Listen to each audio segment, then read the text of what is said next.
even though Carl Sagan said that physics and math are the universal language of the universe, but you mentioned how aliens can be very alien and communicating Yeah. with them may not be as trivial as we think.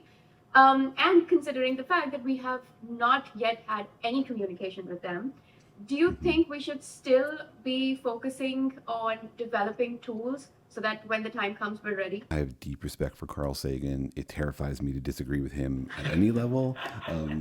But I think he was maybe a little over enthusiastic in his imagining that physics and math are something we have to have in common with aliens. And he's already tried to speak to the alien. NASA asked Carl Sagan and those guys to put together a plaque that describes humanity and communicates to potential aliens. And in their defense, I think they only gave them 2 weeks. So they had to scramble a little bit of an afterthought. How would you communicate with aliens you know nothing about? And so they were like, obviously, we're not going to write in English. Of course, we're not going to use any mathematical symbols.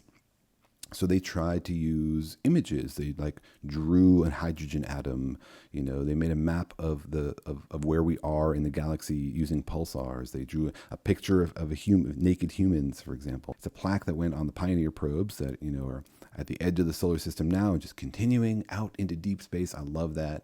And maybe some alien race eventually finds it and wonders like who built this.